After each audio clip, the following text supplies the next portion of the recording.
there's two things that make you an actual business owner. You are a broker of goods and services. Okay, that's what you are as a business owner. So what does a broker do? A broker goes out and gets the demand and matches the demand with the labor. And guess what the two things that every business owner that's, learning to be a better business owner complains about? Yep. Going and getting the demand, going and getting the labor. If you're not good at getting the demand or getting the labor, you're not a business owner. Okay, welcome to another episode of Aleph Ventures TV.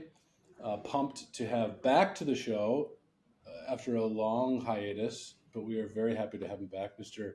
Nick Slavik, the proprietor of the Nick Slavik Painting and Restoration Company. Nick, welcome back. Oh man, I love this. And this whole conversation started with, I just told you guys I wanted another one of your podcasts, and now I get to be on it too. And this is like a guilty pleasure for me. So thank you. Great. I love it. And joining Nick, we have the fan favorite, Mr. Nate Streeter. Nate, welcome. I don't know what fans you guys are talking about, but yeah. This one right here. Glad to be here. 67, right here. Thanks. The 67 hardcore listeners to this program. Yeah, okay? There you go. Okay, which I love it. I love every 67 of you out there. To Nick mentioned, Nick had a great idea or just had reached out. Hey, winter marketing, would love your guys' take on that or to hear Nate riff on it. And I was like, dude, just come on. Let's just have a conversation about it. So that's what we're talking about, winter marketing. Now, you might be in different climate. A lot of the businesses that we do partner, we do have a concentration of businesses in the Midwest. Obviously, we're in Minnesota. So this is a topic near and dear to a lot of folks. But there's also, I would just say even more broadly, even if you have places like Arizona or some of these places where the climate is more regular throughout the year, I would say every market has kind of buyer seasons, right? Just like seasons of heightened activity or lower activity that it's good business owners are wise to think about. So want to get into that with the topic of winter.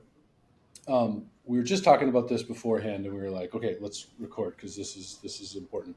I wanted to just pause, and whenever folks come to the topic of winter marketing, often it is this kind of a quick solve for an acute pain that they're going for. The business slows down, they're trying to address it. And it makes me think of almost like dieting or health. It's like, we hear Joe Rogan on a podcast talk about a nootropic or something. And it's like, yeah, I'm going to take this, I don't know, whatever, brain pill, and it's going to help me do this, or right, this diet fad, or it's like, it's not, there's no kind of holistic health picture. And I think marketing is that way. Maybe just Nate, jump into that a little bit more of like the mindset around this and thinking holistically about marketing. Well, I think the first thing is that at Aleph, we really hate wasting money. And so for us, we're really thinking about marketing in terms of just what is the return on investment? Like, what could we do that will get us the most bang for our buck, and how do we do it, and when do we do it? And then I think part of that, of course, that so many of you are thinking about as well is, well, some of the year we might need more interiors, some of the year we might need more exteriors. And so part of that return on investment is how do we keep people working, right? In months where maybe we don't have as much demand for some of our products. But you're right, Haakon, like, we have a partner in San Diego, and we always joke with him that weather is about weather because, weather, I think he told me last week that it was 62. It was very chilly there. It got down to 62, something crazy like that. But they still have seasonality there, just like our other partners. It's not quite as extreme, as somebody who's in Northern Michigan, right? But at the end of the day, the patterns are actually very similar. And it's because people's buying patterns have more to do with the holidays than they do to do with the weather, at least at some level. There is the practical thing of, hey, something's peeling, cracking, chipping, and they see it in their yard, while they're out there and they call, right? That definitely goes down quicker in the northern climates, but you might be surprised. I think for us, the southern climates, that's going down even in these weeks here. We're in November right now. it's still warm. We could still do exteriors, but that's still going down, even in those climates. So really start thinking about how in the world do we do this, and some of it is strategy as far as tools. Like some tools are better for marketing interiors than exteriors, and some of it is momentum. Like for us, basically everything is about momentum. So what kind of momentum can we carry from quarter three into quarter four? That's probably the number one thing that I see most painting companies really not understanding, is that most of your success in quarter four is going to be about things you did in quarter three. And so if you're starting to think about it in November, it's maybe too late. I hate to say it like that, but um, you really need to be thinking about it quite a bit before that. Um, and and then it's what marketing always is, which is like, well, what are people telling you when you go out and give them estimates right now? Like, I'm guessing they have needs, right? And they're talking about getting ready for the holidays, or they're talking about having procrastinated something, or they just moved into a house, or, whatever. Like, let those things lead your marketing content, because that's what's going to resonate with people, right? So listen to them and build stuff that they would want. Um, well, that was kind of a bunch of marketing soup there, but hopefully it was a little bit helpful. That helpful, Nate. And I think Nick, for you, I'm curious, like, just maybe bring us into, like, as a business owner, how do you think about this topic, and also maybe how, like, winter marketing, but then I don't know, like, how do you think about it this year versus how you thought about it last year versus the year before? Just as your business has grown, how has this affected how you think about winter marketing? You know what's interesting? I was trying to think of some way to concisely summarize how I think about winter versus summer, but Nate did it best. Momentum. So the longer I do this, I started really paying attention to marketing and doing data-based scientific-esque experiments about 6 years ago in the business. And so you would say, well, listen, one thing that I hear is true is that you need to start earlier to get stuff. So I would start in September for October or November leads. And then the next year I was like, well, you could see the data do some of this stuff. Let's back it up. Let's back it up. Let's back it up. I've backed it up so far that my whole entire year is now a flywheel that never stops. So it's not like there's a surge of activity and we capitalize, surge of activity, capitalize. It's just that there's a large swell where we just hit more in different people, and then we hit less in different people using the same channels in different ratios. So really it's not like a do this, get this. It is more of that thing where I've backed it up far enough where momentum keeps us through. And I don't know if we have time to do this, but I actually have an interesting graph where I was trying to figure out what was causing this sort of thing. I think momentum actually caused it. We can get into it later. Nice. Nate, you kind of talk about there's strategic categories that you talk about, digital, neighborhood, brand, but then there's also just like cost, control, different things that you're. Could you just speak to that dynamic? Because I think too, some of the seasonality, different parts are more important at different seasons. Yeah, well, you guys have probably heard me say this before, and like, if as a marketer, if I could, especially if you're in a Midwestern climate, um, I would never spend money between Thanksgiving and Valentine's Day. Like, and I know that that's impossible, but like, you're not going to get the same return on investment in your marketing during those times. So, if you could just close shop and move on, you're going to have the absolute highest return on investment for your marketing. Um, Caleb has done a lot more work since I put him in charge at Paris to really, clamp down the screws, particularly this year and last year, because marketing was a bit more challenging to grow, at least at the pace we were growing, right? He went from 12 to what, 15 or 16 million, I think is what Paris is on track for, just for their painting, not for their other division. So that's a pretty big jump. And um, I think these last year and this year, he spent, for instance, no money in quarter four on print marketing at all. And so that might surprise you, because you're like, wait a second, how in the world could possibly be a 15 or $16 million business who we all know? I mean, if you guys are familiar with Paris's outlay, they spend over half of their budget on print marketing overall, Like this year so far, they're at $559,000 on print marketing, as an example. But none of that's coming in quarter four. So, yes, we do have very specific strategies that we put into place um, using different kinds of tools. Now, like Nick said, though, that really has a lot of dependency on what kind of momentum we have. So, for instance, some of our partners, they have a flyer team that they built. Like, I think, 12 of our partners, we built flyer teams. Well, we don't just lay everybody off. So, momentum matters, and we want to keep people working. And we're willing to spend more to get an appointment in November than we are to spend to get an appointment in May. And so we plan for that if we're going to keep a team of flyer delivery people running. With that said, we're probably not hiring in November. We'll let some attrition happen over the winter a bit.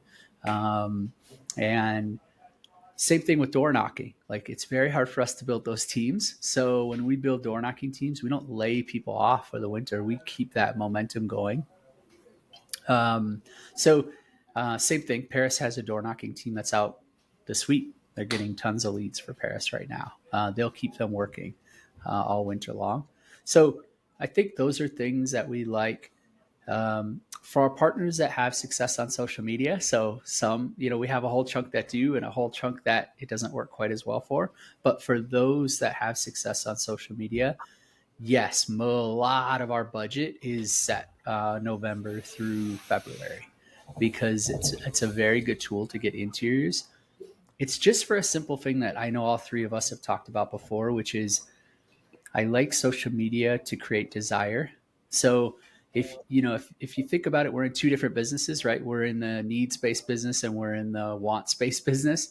And the needs is it's peeling, cracking, chipping, fading, and I need to get it fixed, right? The wants-based is I don't like the color of my living room anymore. I don't like the way my kitchen cabinets look anymore. And I desire them to be different, right? I saw my friend who got her kitchen cabinets repainted, and oh my goodness, I really want to do that myself. That kind of marketing, which some of you guys might be mostly in the needs base or mostly in the wants. I always find it fascinating. That's another thing. A lot of painters have no idea what business they're in because those two businesses are actually completely different.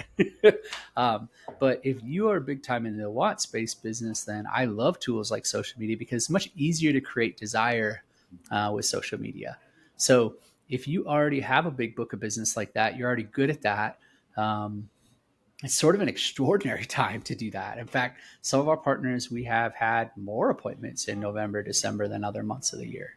But they tend to be in those categories where they're very desire based, very, they want it, right? They don't need it. So I think the other thing about print media, about momentum, is that people do get amnesia over the holidays. So like what happens is like if we put a postcard out in November, we don't get nearly the tail. So we measure the tail on everything we do. And usually the tail is like really good for like 90 plus days for a lot of our marketing. But anything we put out right now, we don't get that. It's like we lose a bunch of the momentum. So that's where we lose a lot of the return on investment then. All of a sudden those costs per appointments just start skyrocketing. So for instance, you guys might be surprised about this. We have 0 direct mail going out for any partner in November. Any 21 of our brands, we have 0 direct mail going out. It's just data's driving those decisions that way. So I wandered around a little bit, but hopefully that gives you guys some insight into a few different parts of this, whether it's social or print, and then how we think about momentum, Nick, because a few of those categories, it's more about building the team of flyer people or door knockers. And we're thinking a little bit in terms of momentum that way. Yep. Actually, it's the same with Facebook ads, though. We have Facebook ads that we're gaining momentum.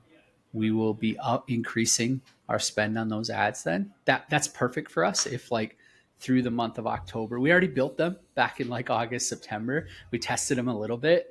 We saw that we could get desire from the ad, but we're sort of holding on to those a little bit and then really pushing on them when we get to this time of year because we already saw they're going to likely work. And so now, and we don't want to like get our ad fatigue too fast is maybe a good way to think about it. So then we're really pushing those budgets up over these next 8, 10, 12 weeks.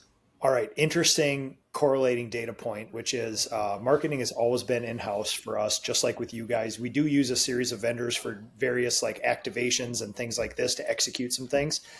But having a marketing apprentice and having to teach that to him this year has been really awesome, because I'm one of those believers, like, you're never going to be as good as you could be until you have to teach it to somebody else. Because now all these things in your head have to be put in an SOP and explained as a process, and the numbers, you can't just go by feelings. You have to say, well, this is the reason.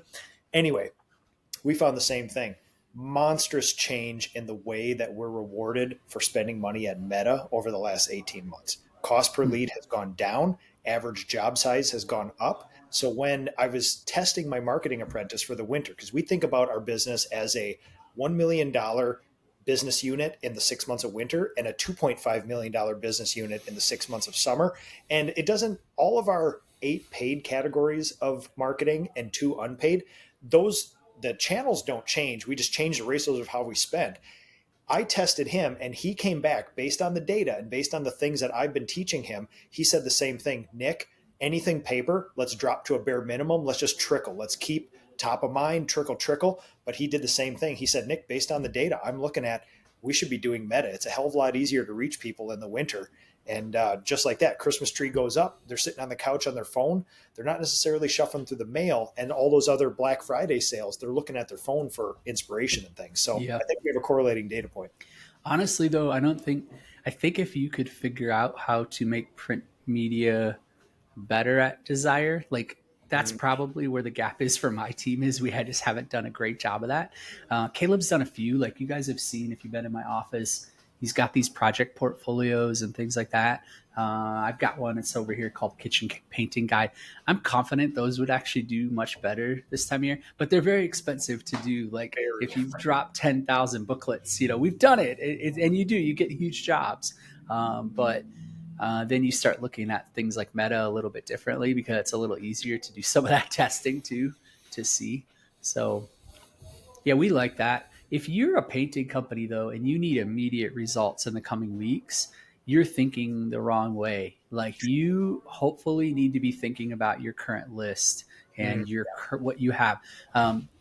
So a lot of what we're doing right now is about open estimates. It's about reactivations. It's about going after our current list. Like, I think, when we think about September, October, November, we're thinking about like, we've already done a tremendous amount of marketing and we need to just like mop up the floor with all kinds of stuff that fell, if that makes sense. And there's tons of meat that can be gotten if you just have a sales team or a salesperson who's paying attention and doing the work. It's Super really about interesting. being valuable to them. I think that it's not just, don't just call them and say, hey, do you got a painting project? Like, that's not actually that valuable. You have to be creative and figure out how to continue to add value for every text, every call, every email, whatever you're going to do. If you do that, there's a lot of painting business probably in your current list. What's really interesting is that I'm sure, I think, Nate, you're probably way more of a lightning rod for marketing advice. And I am less so, but I still get some questions about, hey, listen, next week's pretty slim. What should I do? I think you and I probably say something similar, but there's this common reaction where it's like, yeah, but I don't want to do that.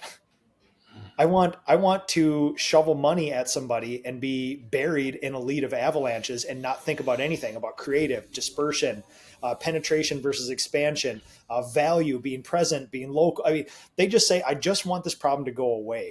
And I think what's always overlooked is that the bigger the company, it seems like they have a more interesting ratio of effort versus money. Because right now, our team is doing 240 reactivation calls and emails every single week. And that a reactivation for us is, if we have ever done a job for you, that is tier 1 sort of leads, right? Tier 2 is we've done an estimate for you, but you haven't said yes. Tier 3 is you've been a lead that hasn't turned into an estimate. So we start at tier 1 at this time of the year and call people and thank them for their trust. We see if they have any future projects. We spark up a little conversation, and then we always follow a call up with an email. We're doing 240 a week right now. I love that. Yeah. I think that you're on the right track. I love that you're talking about even the lost, you're calling the lost. there I think it's Garrett Martell at 2 Days taught me this before I really got into this. So this would have been the first year or two that I was here in 2020 or 2021. He told me that um, I would likely get the same results from my lost group as I would from my open estimates or from my past customers. And I never believed that until now. I have so much data. And what I realize is like calling those people is exactly as profitable as calling anybody else on your list. So don't exclude them. You should be able to get 6 to 8%. Caleb had a campaign just like you're talking about, Nick, last week where he got 15%. It was highly curated into specific zip codes with a very specific offer, but he's very proud of that. So if you talk to Caleb this week, you ask him about what the campaign was last week. 15% response is fantastic, though, right? From a past customer list. Yeah. So, but no one wants to do. Here's what I think about that, Nick. There's two things that make you an actual business owner. You are a broker of goods and services. Okay. That's what you are as a business owner. So what does a broker do? A broker goes out and gets the demand and matches the demand with the labor. And guess what the two things that every business owner that's, learning to be a better business owner complains about? Yep. Going and getting the demand, going and getting the labor. If you're not good at getting the demand or getting the labor, you're not a business owner, or you're not at least operating at the most efficient way. And you're self-employed probably. And that's okay. But if you want to be a really good business owner, those two things you need to get good at, because that's your value to the marketplace as a business owner, as you're a broker of those two things. So I think the best entrepreneurs I've seen, they sort of get that intrinsically, and they're spending quite a bit of energy on marketing and sales, and then quite a bit on figuring out how to go out and get crews and get people to do the work at a high level. And you see that a lot of their energy focuses in those two areas because they sort of get it. Yeah. It's actually so wonderful when you see a 20-something that's very entrepreneurial, and they just sort of intrinsically do this. And it's well, of course I'm going to have oh, thank God. Yeah, exactly. You know what? I echo that too. Jason Paris and I, in the education we've done for the industry, Jason says it way more bluntly than me because he's beyond the point of being canceled and all this other things. But he just say, listen, you created a job unless you solve leads and labor. If you pay somebody, he says it way more elegantly, but if you don't have that knowledge or that wherewithal to do it and you pay somebody else, it's going to cost you a lot lot to have that solved by somebody else. And they won't. That's a dirty little secret, Nick. It's not a given that it's going to be solved either. Yeah, it won't. I feel so bad for the painting marketing vendors, for instance, because every day they get businesses come to them, yep, and they want them to solve this problem for them. Just take this from me. I don't want to have to think about it.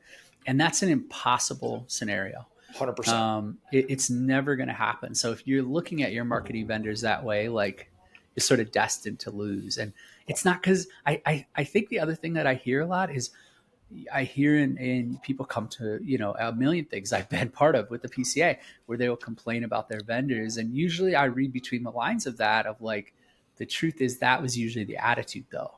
There was less wrong with the vendor themselves.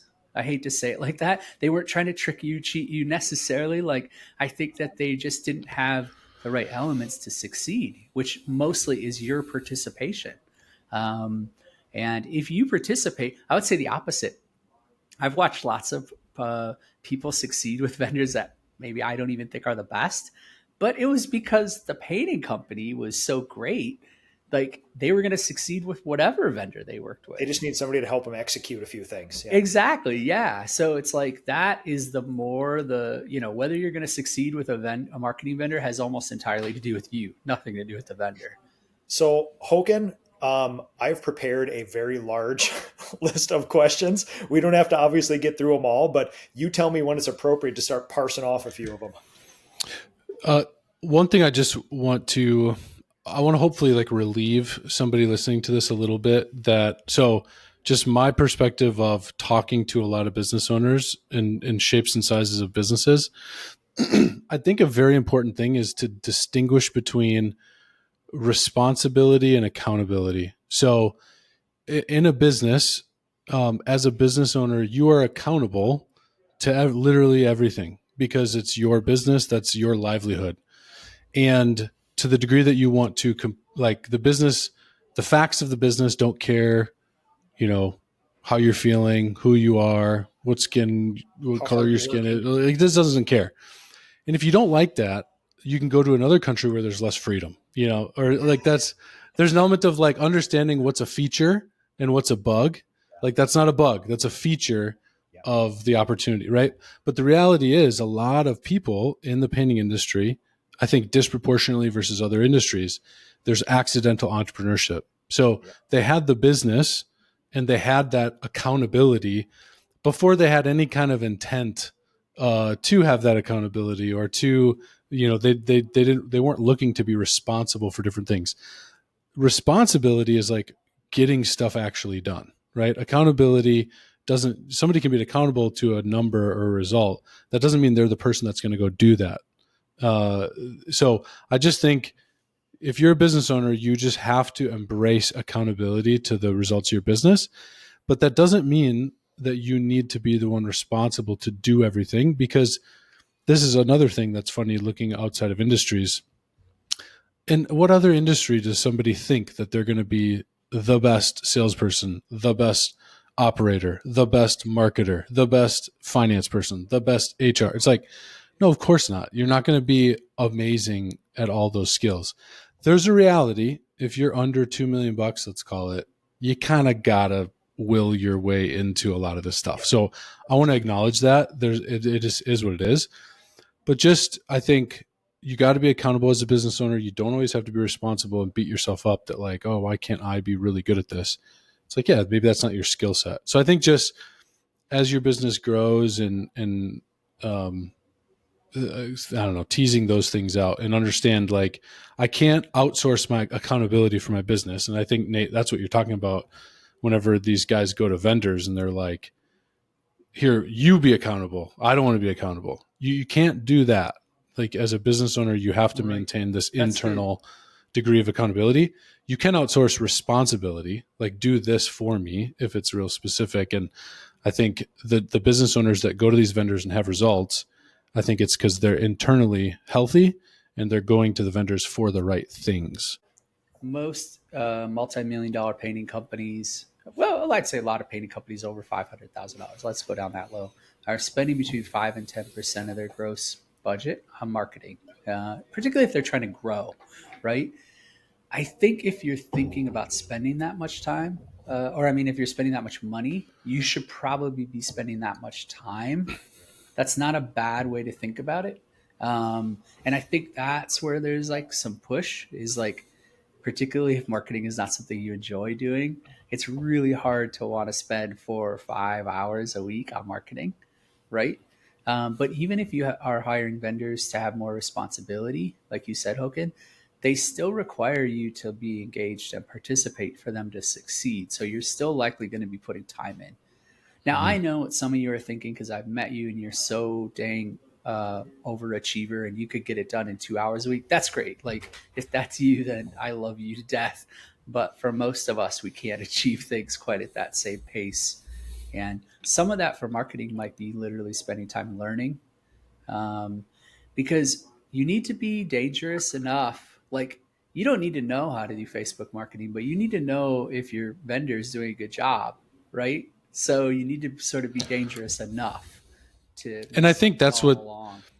yeah. And I think that's the unforeseen cost of like seeding accountability. I think whenever you do have a kind of a mindset and a heart of accountability, I think you pick up on those things. Like it's a little easier to like catch trends or because you're just in it. You know, your heart's in it.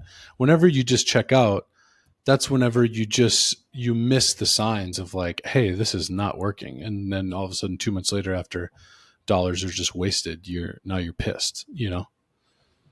It's maybe the most frustrating thing about marketing is that, in fact, since I work with a lot of integrators here at Olive, integrators are like people who just like to get shit done, right? And that's they sort of universally hate marketing, and the reason why is because the game keeps changing, and they sort of hate that about it. It's like it feels like what worked a month ago doesn't work anymore, so they get very frustrated by it. Um, this is sort of what's really fun and terrible about marketing all at the same time is like it's never boring because it's constantly changing. And um, but that also is what I think exasperates people because they do find something that works, and then all of a sudden 90 days later it's not working the way it was. And it's like, oh man. And a lot of that margin, I mean, I see that with my marketing group too. We talk about it all the time. Maybe a good way to say it too is the difference between your marketing coming in at 6% of gross and 12%.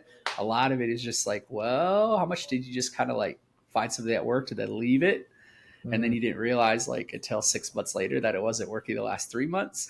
Right. So, or as well as you thought, like, there's just a lot of energy that goes into all that. So Okay, Nick, you reference your list, man. Fire away. Let's get into some questions. All right. Very open to critical feedback, as you guys know. Please correct any of the words or phrases that I use. I want to get this accurate. Nate, I've heard you talk about being local, being present, and adding value. Is that still a strategy, like an overarching strategy of your marketing? yeah, well, heck, I mean, if you guys are following along at all, if I mean, heck, part of the reason that we didn't make as many videos here, I would say spring, summer, fall, is because we've just been working so hard. Mm. This was a very difficult marketing year.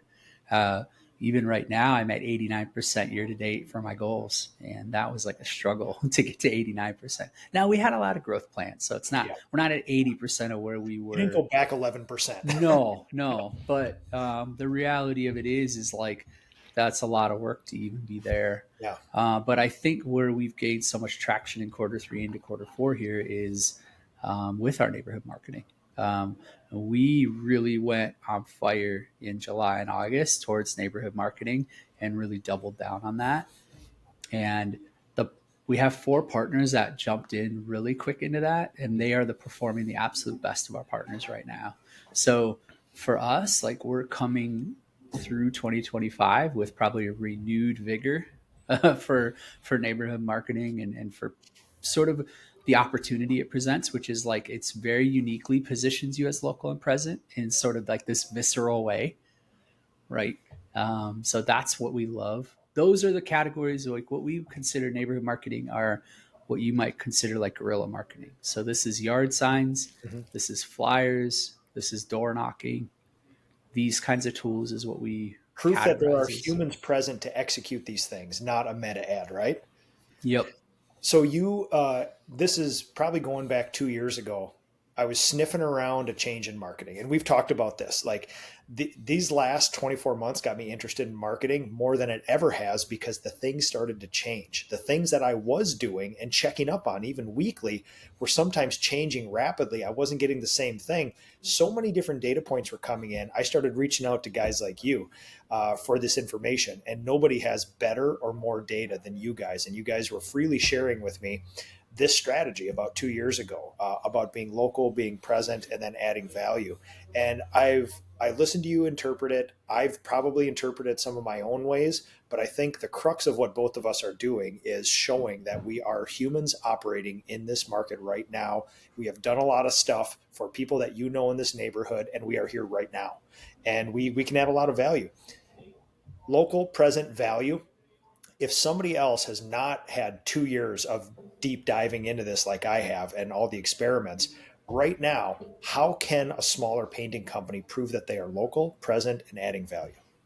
Yeah, I think the first thing that I see, and heck, I see this with my partners, like I have to like convince them over lots of quarters with data, that we don't need to have 43 zip codes that we focus on.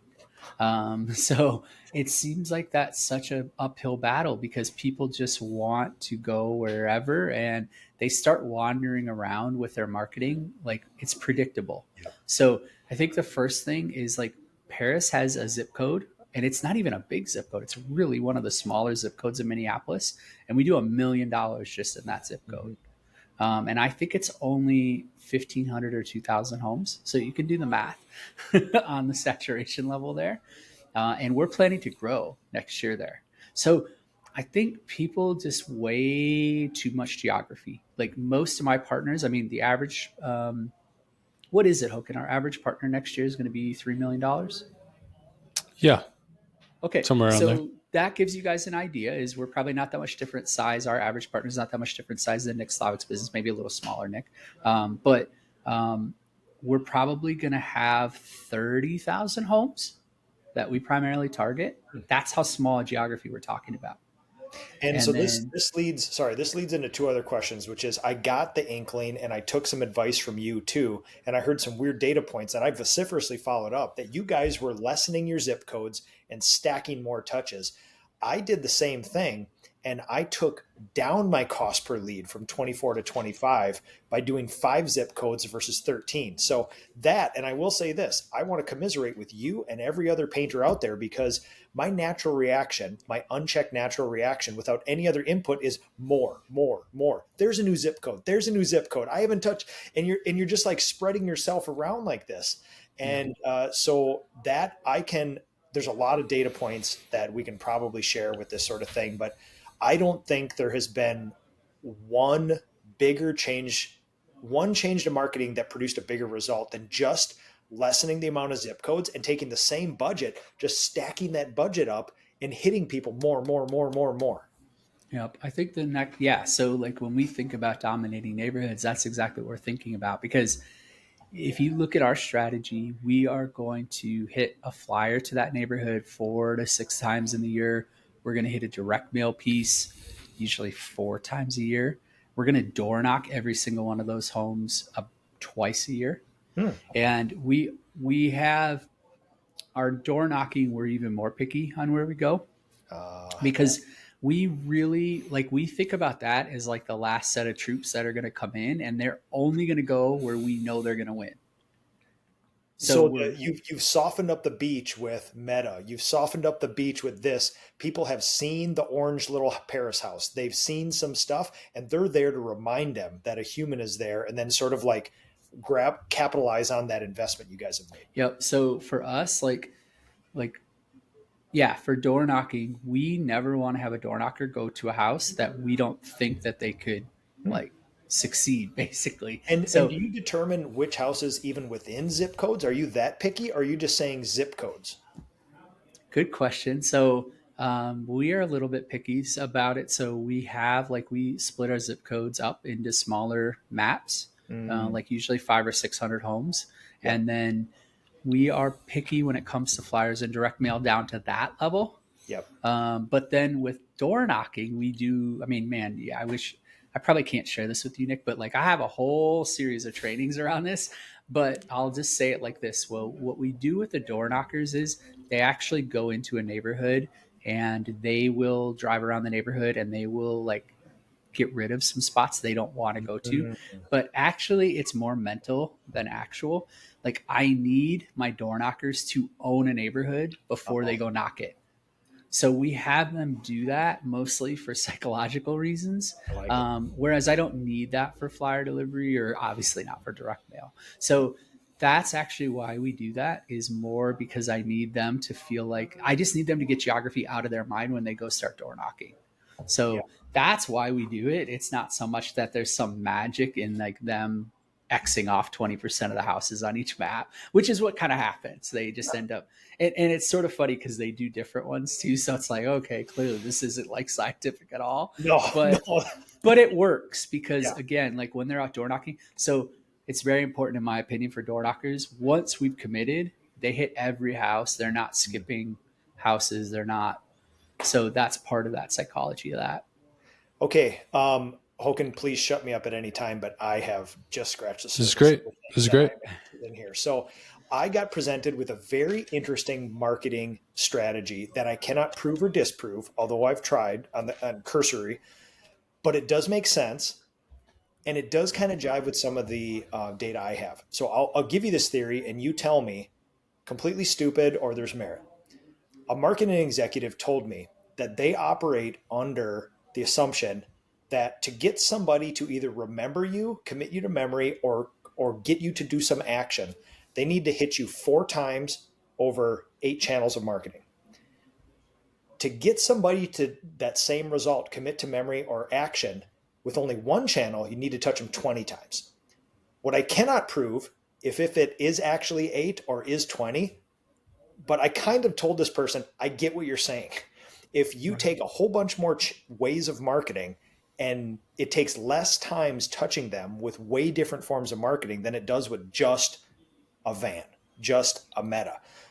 My data proves that out. When we've lessened our zip codes, we have 8 forms of paid marketing, kind of 3 forms of unpaid marketing.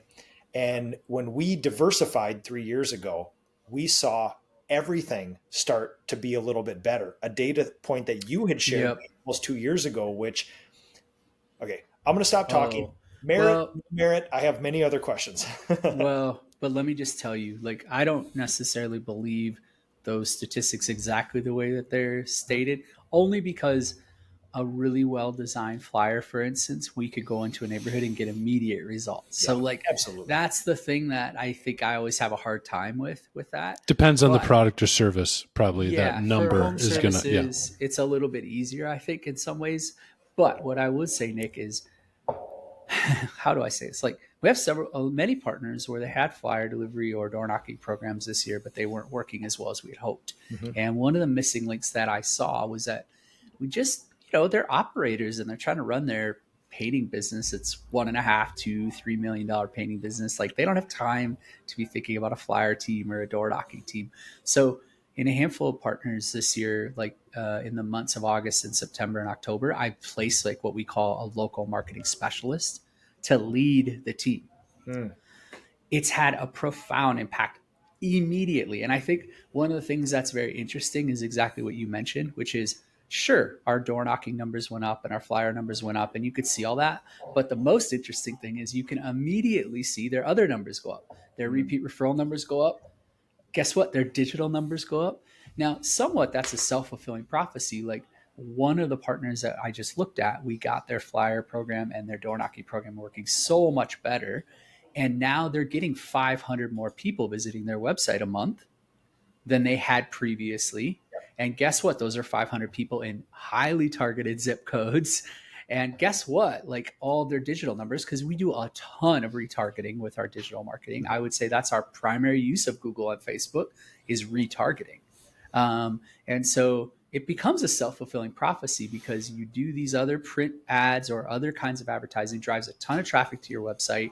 And we're going to follow those people around till the end of time with all of our ads. So yeah, I think that's maybe the thing people don't understand is how many of your customers live on those blocks and Yeah. how many of them you're going to get, and how many of people who forgot about you. Like, I think I saw a statistic that said only 12% of Americans could remember any home service business. Oh man. So this is sort of extraordinary. It's a big uphill battle to get people to even remember you. So That this so helps with that. that is another strategy that I employ, which is you need to get over the ego, which, painting contractors, not much ego, in our industry, but you need to get over the ego that, it's that old cliche. Tell me the name of the nurse that delivered your child. And Right. I think I may have even heard you say that before, which was like, that is one of the most important things that's ever happened to you. I bet you couldn't say that. I've had 4 kids born. I couldn't tell you the single name of it. Well, I can tell you one because I'm friends with them, but like, Yeah. you think they're going to remember your house painter, that dude who stained your deck 6 years ago? Like, so we operate under this no ego marketing, which is we need to take as many channels of marketing in the smallest geographical area that will support us plus growth. And we need to stack those up because we need to hit them in some way between 8 and 13 different forms of marketing to just stay top of mind for 3 years later when they actually Right. need something done. And that is that momentum piece that you talk about, which is I need work now, but that's not necessarily the highest and best use of marketing. Highest and best use of marketing is this flywheel that keeps on spinning, that keeps your name top of mind. This is partly why Lost, like contacting your Lost estimates makes a lot of sense. They don't, you won't believe, like, we knock on people's doors. We could see, like, inside of, we use Sales Rabbit like a bunch of you guys do. And you could see exactly what houses we've given estimates to already. And we go, they don't remember, like, they don't even, they think we painted their house. Like, and that's the actual common response is like, oh yeah, you guys were just here 6 years ago.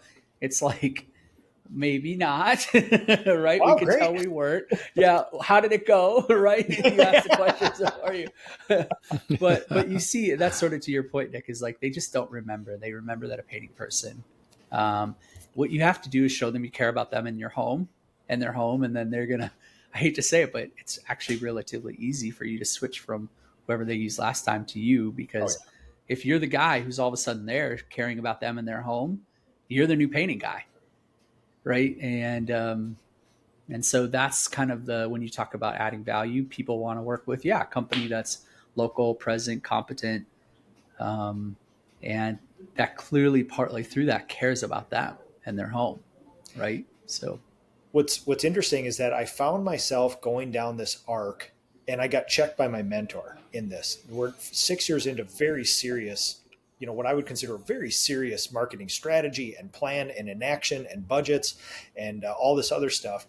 And I was threatened with acting too deterministic about marketing and not holistic enough about something that I like to, well, I just refer to as the soup that you make out there, which is eat a bay leaf. A bay leaf tastes like crap, right?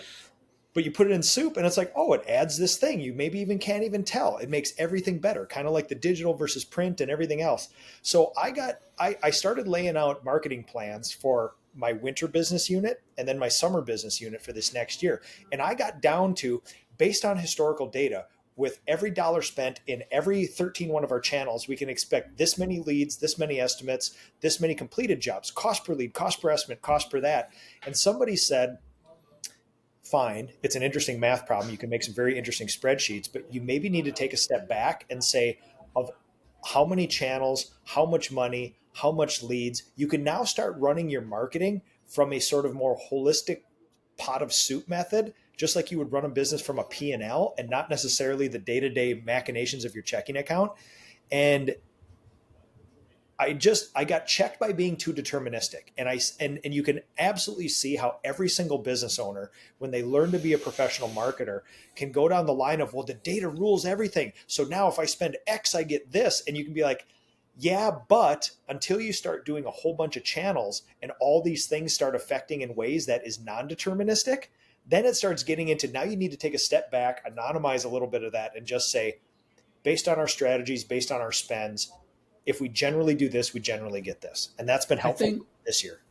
I mean, you're sort of preaching. We both could probably, visit the same whatever NA group for that. What would you call it? Like Support group. metrics anonymous or something like that. Exactly. Yeah. Yeah. Data anonymous. Yeah. Because I'm a very metric oriented marketer too, Nick. I think, man, I am so lucky because I have 21 different things happening here and I can watch all of My them. dream. But I would tell you, like, in the sense that there's a lot of data I get. But here's the thing, like, what I've learned is there is more data that I'm not taking into consideration. So that's what we look at now. I like, when we're building, because I built 19 of 21 marketing plans are already in place for 2026 right now. Every single appointment is planned right now already. It's what, the third day of November. So the reality but what we take into account is customer experience. We take into account Google reviews. We take into account how much web traffic we're getting per month. We take into account, have they built flyer teams? Like, there's a lot of things that are coming into our algorithm before we pop anything down. So I still am like unless you're over a $20 million business, like I think a $20 million home service business, then I think once you're over 20 million, you're starting to think about building a brand. And it gets actually very dangerous. There's a lot of risk for big, huge home service businesses, to be honest with you. But even Paris at 15 million, we don't build brand. We're going and getting appointments. Everything we do. Because you want to be, you're necessarily deterministic in a fact that if you spend $1, you need to get something from it. And you tell me if this is right, because this is a bit of clarity that I've been trying to work on over the last 24 months here, which is there's a lot of people talking about, well, I want to build brand awareness because you're investing in this and that. And I'd say, nobody remembers you on a whole, and you need to get leads. So the best way to do it is just pound them with marketing, many channels. Branding would be, I have Chris Lindahl billboards and I sponsor the Timberwolves. that feels like brand building, not a deterministic way of getting a lead to sell a house, right? That would be Right. more brand building. Is that the threat you're talking about, of these very Yep. sexy, very like, interesting ways to market, but don't necessarily become deterministic? Exactly. And I would even say it in a couple other ways.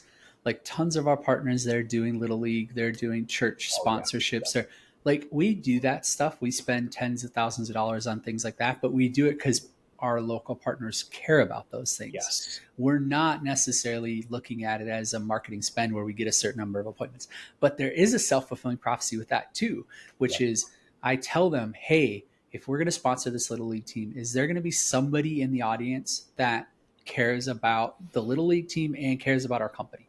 If the answer to that question is yes, it's actually very likely we will get the return on investment because people will associate, and you're really talking about building relationships there. So I think for us, we think about it that way if we can build things that way. But I feel very confident, Nick, that unless you have a marketing budget north of 10% of your gross, it's very unlikely that you could just spend money on building a brand. Yeah. You don't have the dollars. Like Paris is spending 7-8% of their gross. They don't have, they have to focus on, hey, I put $1 in, I get 10 out. Yep. And if they don't do that, they're gonna, so I think our industry is not ready to be at 12% of gross on average. Like we don't have big enough businesses. We don't have enough margin. You see what I'm saying? So the plumbers, the HVAC, they're all there. A lot of them are spending between 8 and 15% of gross, right? Depending how fast they're trying to grow and how many years they've been in business and, lots of factors, right? But our industry, I would say it's probably more like 0 to 8%. A lot of them are spending nothing or, outside of, an operator, right? They're a little different.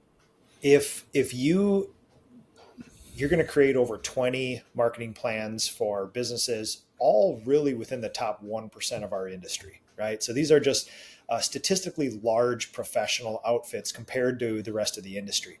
If you had to summarize the strategy of those plans, the execution of those plans, and just give people a couple sentences to sort of use as a guide, how would you describe those marketing plans for next year?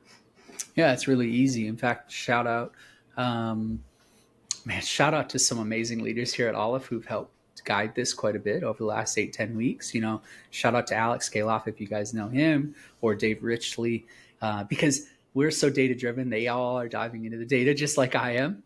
And we have, all together kind of built this idea. But I would say first thing, we'd like to have about 40% of our appointments coming in from brand categories. So this is things like your repeat referral.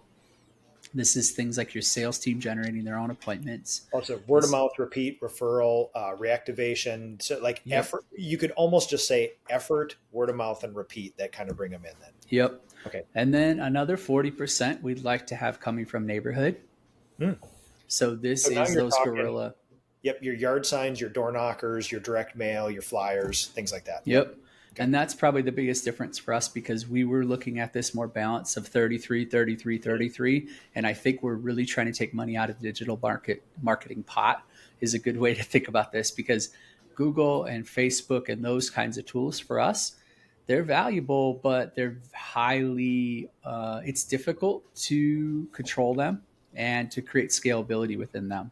And so for us, that's why we're taking some of our money out of that bucket going into next year because we don't, the control is the main thing. If you're going to build a business, like for me, I'm trying to create a graph where they go from 2 million to 10 million over like 5 years. Yeah. Right. If I'm going to do that, I need an extraordinary amount of control.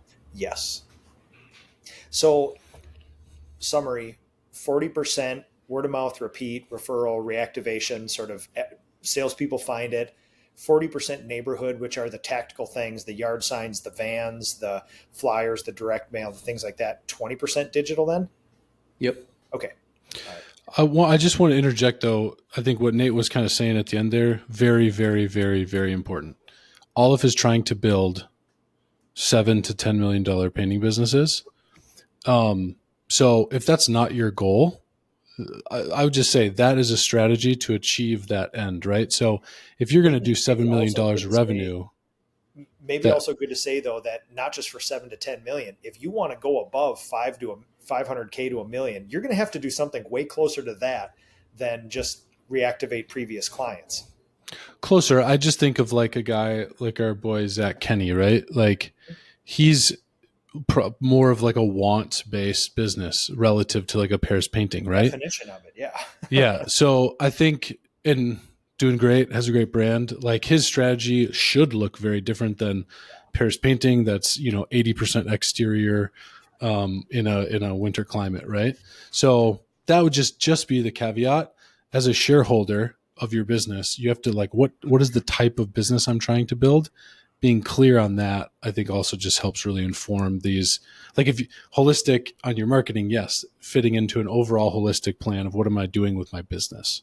So I think there's a graph between like just needing work and trying to grow, and the timeline in which you try to do it. Because I think in the way that I tried to grow, we went from like 0 to 40 people in about 5 or 6 years.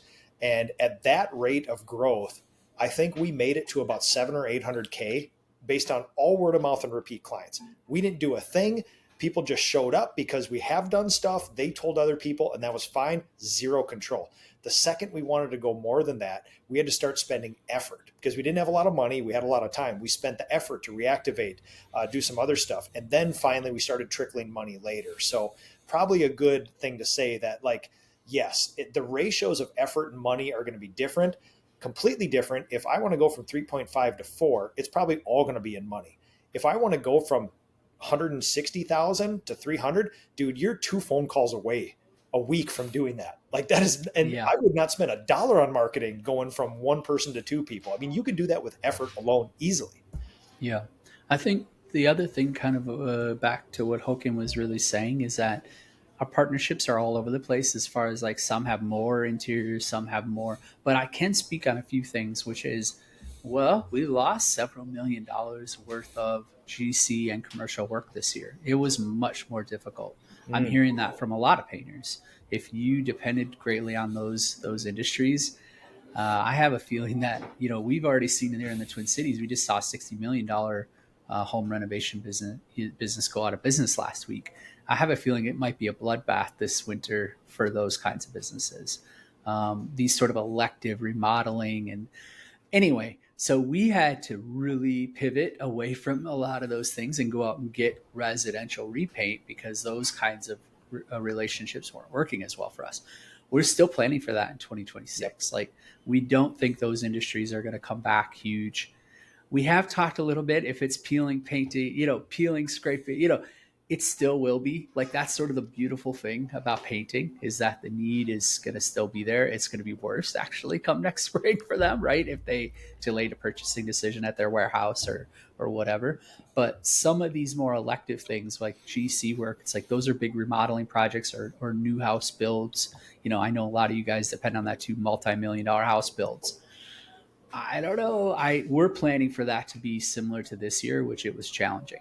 So Whether you like that work or not, to me, like you got me thinking years ago about things you can control versus things you can't. And guess what? Oh my God, I got 5 builders. I don't spend a nickel on marketing. I do 5 million bucks a year in this stuff. Well, congratulations. All your eggs are in 5 humans baskets. And they could pick a guy who's $100 less a day. They could go out of business. They could stop doing a certain thing. They could geographically build houses where you don't want to go. You don't determine any of your future. So again, it's like risk versus reward. You may yeah, not spend anything. You may not have to do any effort, but be careful what you wish for. yeah, I have a couple partners like that, and we really had to like scramble this year to get that business back for them. Yeah. So I think it's wonderful when it works, but it can be challenging. So we're spending less on marketing to commercial and to those kinds of relationship based next year. But if it does start changing, we'll move money back around. But at least at this point, we're really data driven marketers. So we look at what's working and what's not and try to push into it. So the year before, that was huge for us. And we did we did millions and millions of business, by all kinds of our commercial marketing efforts. Yep. So, One of my goals for 2026 is I love benchmarks more than anything else. it takes the whole world of what could be, and it's at least a starting place.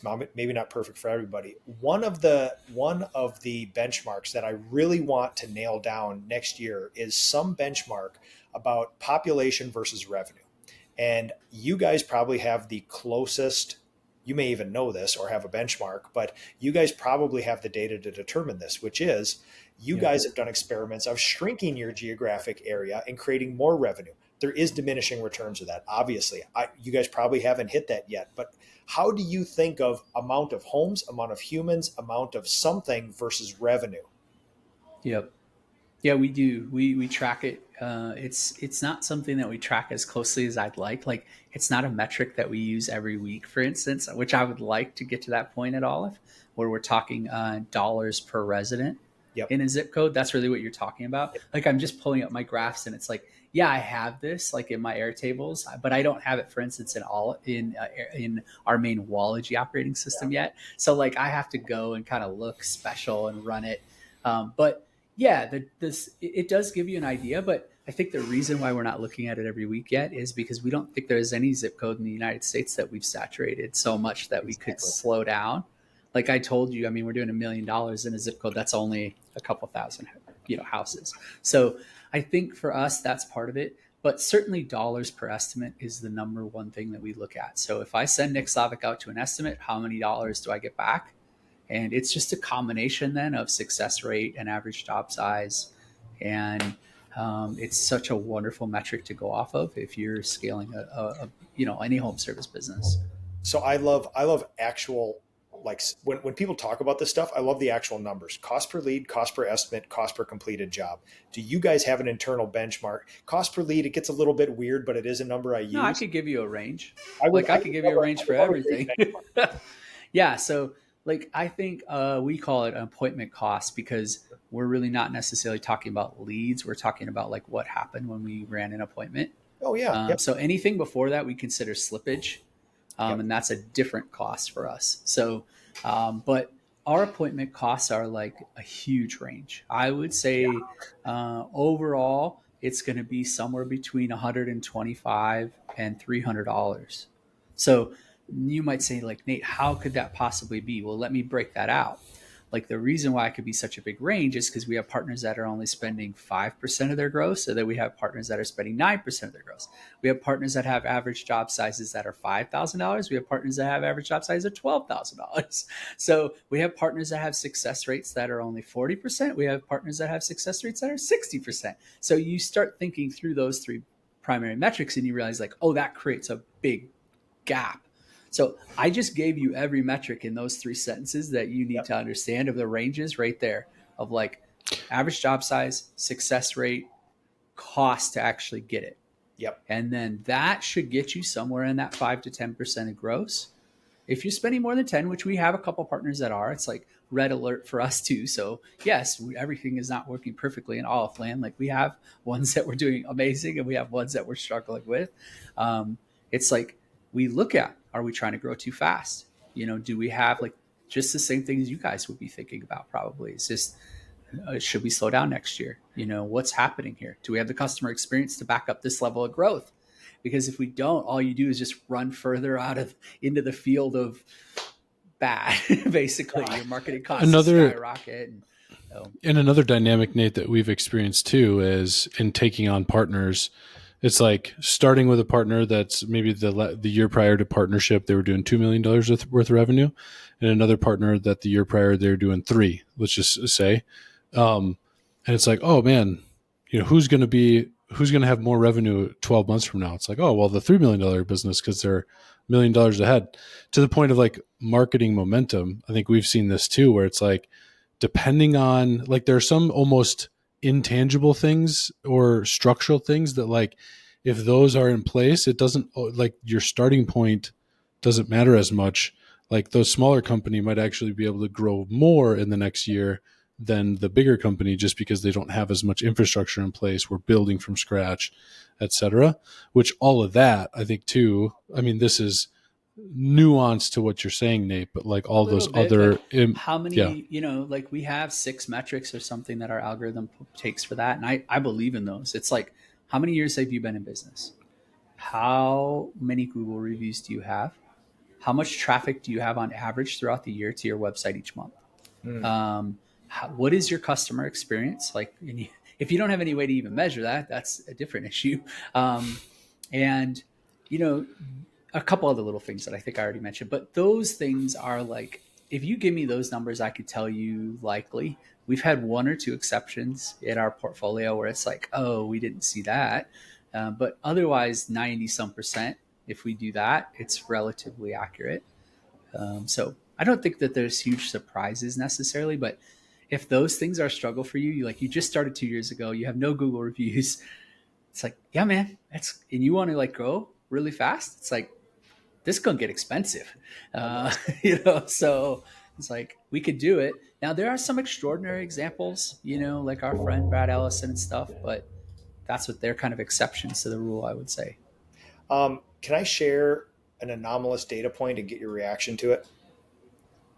Okay, so last year we followed a lot of the things that you guys are doing. We're local, we're present, we're experts, we're trying to add value where we can. We went from 13 zip codes to 5. One of the most interesting pieces of data that I received in making my winter marketing plan here is that year over year, 2024, 52% of all of our revenue came from word of mouth, repeat, and referrals, and kind of internal actions of reactivation. 52% in 2024. It is hovering near 62% this year. And upfront and honest, my immediate reaction was, oh shit. Because again, it's like that stuff that you don't control as much as, like, if it came through a flyer, you'd be like, oh great, my flyers are working. But you're going to word of mouth, repeat, referrals. We can do some of that, but we saw a 20% increase in word of mouth, repeat, and referral clients year over year. And it kind of hit me with a bolt of light. And anyway, I have thoughts, but I want to hear your reaction to a metric like that. If you saw that Well, metric in one of your businesses, how would you react? well, I have a couple businesses like that, so it's not. I think it depends how fast you're trying to grow, Nick. Like if you're trying to get to 5 million within the next 18, 24 months, it's like, yeah, that makes me a little bit more nervous, honestly, because it's like, well, I want to have the right amount of media going out, because that's part of what Hokin's mentioning is like you haven't been then trying to acquire as big a percentage of your gross. So then, like, if we're going to take a leap and all of a sudden that needs to be a much larger percentage of your gross, it could be potentially expensive too. Yep. So that's what we talk about with momentum is like I don't want to geek out to you guys too much, but like we look at how much it costs, like paid bid costs. And then how, we're looking at that inside of and that's part of how that works is like, oh, now all of a sudden we got to get this much additional. Um, but that doesn't surprise me if you double down into neighborhoods, and that probably means you have a lot of repeat referral on the bone that you could go out and get. Like you should spend a lot of energy every month working your list, and you should become best friends with Jason Phillips because he's one of the best in our industry at this. And he will, I'm sure you already have learned lots from him as I have, but he's really good at this. And it's like, well, that's probably part of what that's teaching you too. It's like, oh, I got to spend more time on this. So yeah, it brought up a couple thoughts, which is, of course, after we get a new person, they now go into the repeat client thing. They're Right. only a new client once, so they're only a marketing data point once. The goal is to turn everybody into repeat clients. So part of me is not that disappointed, but I do also share we're not trying to grow from 3 to 5 in the next 2 years. So this to me is an okay metric.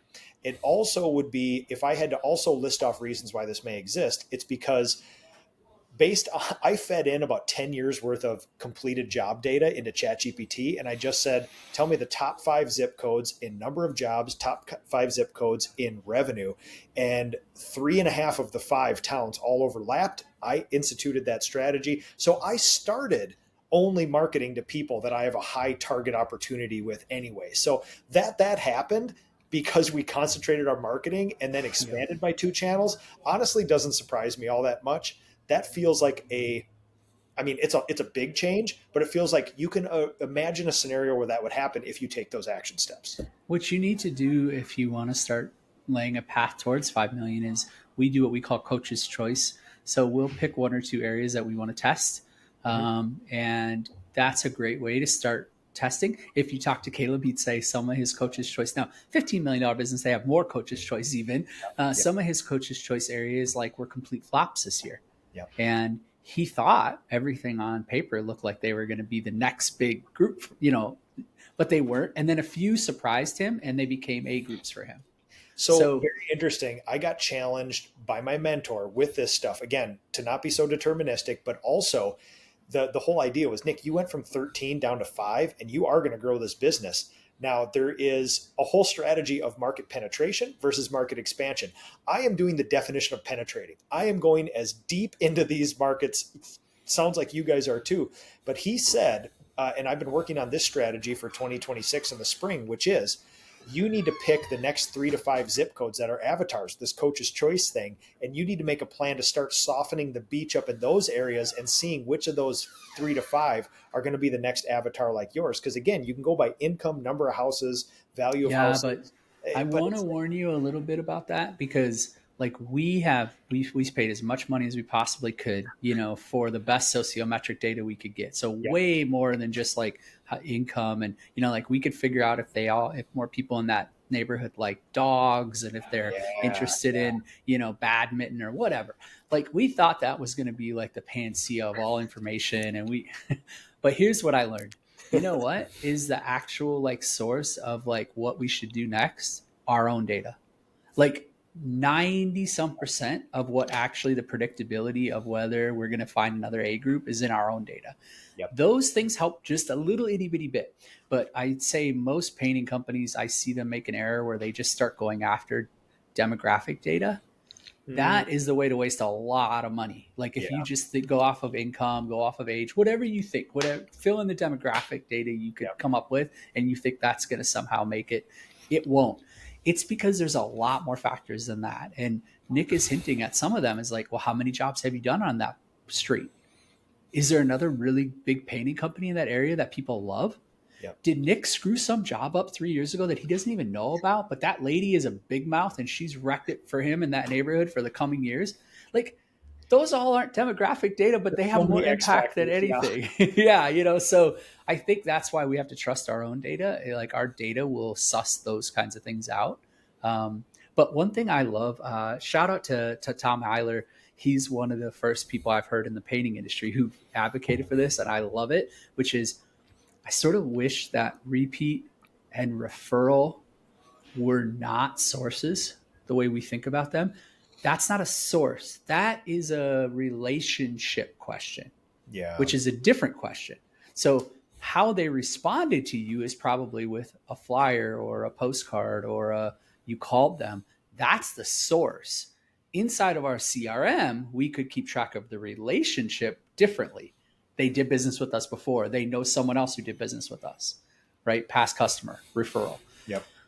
But no CRMs are built like that. But I think us marketers want that is like, let's keep track of the relationship separate from the source. That would be ideal. One final question, because we go to the curiosity end of marketing. Like there's the deterministic, the holistic, there's the strategy, but then there's the I love sometimes the ideation, the wild stuff. And this is it. I got a heart out in 10 minutes, Haakon. So number one, nothing makes me more angry than the meta algorithms, the Google algorithm, because nobody knows what it is, especially marketers. It's a black box. You dump money into it, and the strategy is nothing works. You just have to do it for multiple years. I don't like that sort of thing. It is sort of deterministic. Also, they change it. Google can just show up last year and remove 10% of your reviews, and then they show up again.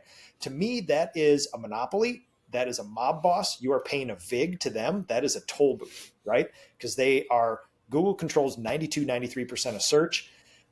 But now we have AI. And we have people starting to use ChatGPT for search. They just launched a search engine. Do you envision a time in our operational near future where Google reviews are not the only place to get reviews, and somehow a non-Google way of determining the best painting company in your area is done through AI, and it completely upsets the rankings? I mean, I'm an expert of my opinion, so I have opinions about this. We're here for, man. Yeah. So there's people who probably can speak more authoritatively, but I can speak. So first of all, there aren't any of my locations where we're getting any traffic from these kind of tools like in perpetuity yet. So I want to just say that first is that we see a little bit, but we're talking about like 1% or something like that. Anecdotal So stuff. yeah, it's just not a lot. There's a few painters I've talked to who are in like really, really tech communities where it's higher. But even for us, we're in Seattle, we're in Portland, we're in, like we're still not seeing really big percentages yet. So let me just say that first. Second thing, you guys have all done it. Go on ChatGPT and use it for home services. It's a disaster. Well, you could tell the reason it's a disaster is because of the exact way it works, which is it's looking at things like your websites across and so if you ask it like, who's the best painter in the Twin Cities? It's actually, if Nick Slavik says he's the best painter in the Twin Cities on his website, that's actually taken into account. And you could tell by the way it does its results, right? It's because it doesn't have access to Google reviews and stuff yet. So to me, like actually, I would answer it the opposite of what you're thinking, Nick, which is when Gemini starts using Google reviews for its results, which it's not yet, it could be a big game changer for how people use these tools for search for home services. But you might understand something. There's a reason why Google hasn't done that yet either, is because their whole model gets turned upside down then. So this is a really interesting spot we're in right now, which is that they own the primary feedback loop in home services, right? To your point, they kind of have a monopoly on it right now because companies like Yelp kind of fumbled the bag and people don't love Yelp and they don't use it as much for home services, right? So we don't have any other tools besides those two for the most part that are like authoritatively, because things like Angie's List, again, they've gone way down as far as an authority for reviews. So it's Google owns most of this market in They people's own it. minds. So if they start using it, but what they have to figure out is how to monetize it. And so I think for us, we're looking at this and saying, well, we don't know exactly how they're going to do that, but you sure as heck better believe that they have a lot of people down at Google that are trying to figure that out right now. And Google reviews are going to matter no matter what, and that will change it. So for us, we've been preparing for that. If you go look at Paris's reviews or something, you're going to see very detailed reviews. We're very strategic on how we're getting people to leave reviews right now. We don't want them to just say Nick Slavik is great. That's not probably going to help the algorithms, in the future. And so same thing with pictures. Guess what? They could search through pictures and figure stuff out. So if you have people who are leaving you a review that are leaving you a long review, very detailed with pictures, it's going to be I have a suspicion that 2 years from now, that's going to be a gold mine for you when it comes to these kinds of tools, these large language models. What's something weird and esoteric you're thinking about? Or is your life really solely into the application of a bunch of known kind of stuff? Or is there some tests? Is there some things you're Yeah, there's lots of things we're testing right now. Like for instance, I love the idea that I'm messing with right now, which is that door knocking is actually the primary way that we determine how big the geography should be. So because how's that? because I can only door knock a house twice a year. That's kind of what we figured out. Like it works Oh, okay. best if we only door knock. So There's an then intersection between time and money and amount of how houses. fast you're going to Yeah. grow, right? So like that idea is very fresh in my team's mind because Caleb and we messed around with door knocking a lot in 2022 and 2023. Then we sort of walked away from it like, oh, this is fun. We could get like 600 appointments or something we did one of those years, Mm-hmm. but the lead quality wasn't the best. And so we kind of like just walked away from it. And then we walked back towards it this year and we've really started figuring out the lead quality side of it too. Um, Man, in fact, look, shout out to Caleb and the whole team here at Aleph. I think we might be the best at door knocking in the country right now at painting. Like with what we're learning and doing very quickly. So that's probably like an area where we're really growing a lot right now and trying to figure out is how do you really increase that lead quality door knocking and how does geography fit into the whole equation? Like a lot of our energy and effort's been spent on that the last few months. So Say something like that. you're getting an email from me later tonight. So Okay. Yeah. Well, there you go. This is great. I think we got through a third of my questions. Okay. Well, Hey, 2.0, 3.0, 4.0. We're not going anywhere. You're not going anywhere. You know where to find us, and we'll have to do it again. Nick, thank you for coming on and poking and squeezing the marketing sponge that is Nate Streeter. And thanks, Nate, guys. thank you as always for making time Oh, for you this. guys are so kind to me to even say anything like that. That's really sweet.